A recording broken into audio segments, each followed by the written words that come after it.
नमस्कार मित्रों। तो एक बार फिर से कहानी जंगल की। दोस्तों, एक बार जंगल में अकाल पड़ा। तो अकाल काफ़ी भयावह था, तो सारे जानवरों की मंत्रणा बुलाई गई। तो सारे जानवर इकट्ठा हुए और वहाँ पर ये चर्चा चलने लगी कि अकाल आखिर पड़ा क्यों। तो सब जानवरों ने कहा कि भाई किसी ने कोई बड़ा पाप कर दिया है जिसकी वजह से ये अकाल पड़ा है। तो चर्चा होने लगी कि आखिर भाई किसने इतना बड़ा पाप कर दिया।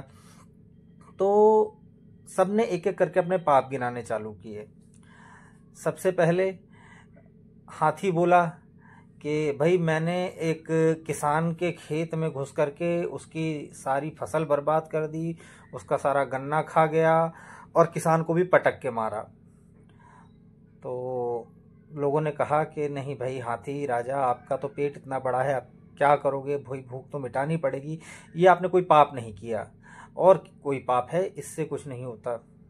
उसके बाद नंबर आया चीते का। चीते से पूछा गया तो चीते ने कहा भाई ऐसा है कि मैं एक बार एक मुर्गी के बाड़े में घुस गया था और मुर्गी के बाड़े में घुस करके मैंने काफ़ी सारी मुर्गियों को मार डाला और उनके अंडों को फोड़ दिया और वहाँ पर काफ़ी तहस नहस कर दिया, और जो मालिक आया उसको भी जख्मी कर दिया।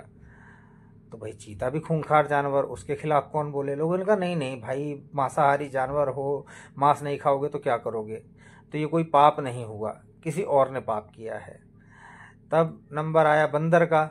तो बंदरों के समूह ने कहा कि भाई ऐसा हुआ था कि एक बार हम लोग एक माली के बगीचे में घुस गए थे, तो हमने वहाँ सारे फल वल तोड़ लिए, केले वगैरह सारे बर्बाद कर दिए और माली की झोपड़ी भी उजाड़ दी।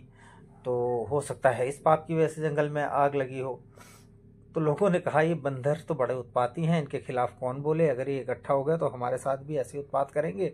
तो लोगों ने कहा नहीं नहीं वानर राज, आप कहाँ से, ये कोई पाप थोड़े ही है, आपका तो स्वभाव ही चंचल है, ये तो छोटी मोटी शरारत थी, ये कोई पाप नहीं था, ये आपने बस शरारत की थी। अब क्या करें। अब भाई नंबर आया लोमड़ी का। लोमड़ी से पूछा गया कि भाई तुम बताओ। लोमड़ी ने कहा कि भाई ऐसा है कि मैं एक बार हिरन के खेत में जा कर के उसकी सारी खीरा मूली गाजर वगैरह खा गई थी और नाम मैंने गाय का लगा दिया था, और हिरन ने गाय को बहुत दौड़ा दौड़ा कर परेशान किया। तो लोगों ने कहा कि इस लोमड़ी से कौन पंगा ले, ये भेड़ियों की खास है, अगर इसने भेड़ियों को बता दिया तो भेड़िए हम पर हमला कर देंगे। तो सबने कहा कि नहीं नहीं, ये कौन सी बड़ी बात हो गई, अब तो खाओगी नहीं तो कि जियोगी कैसे। अब नंबर आया गीदड़ का। गीदड़ का से पूछा गया तो गीदड़ ने कहा भाई हाँ, मैंने पाप ये किया था कि एक बार मैंने चीते को नील गाय के खिलाफ भड़का दिया, चीते ने नील गाय को मार दिया और जो थोड़ा बहुत उसने खाया उसको छोड़ के चला गया, बाकी मैंने उसको खाया, तो ये पाप तो नहीं। तो लोग जंगल के जानवरों ने सोचा कि अगर हमने मान लो इसको इस पाप की सज़ा दी तो अभी खामखा में ये भेड़ियों की प्रजाति का है, भेड़िए हमसे नाराज़ हो जाएंगे और रात को चोरी छिपे हम पे हमला कर देंगे। तो उन्होंने उसको भी कुछ नहीं कहा। अब नंबर आया गधे का।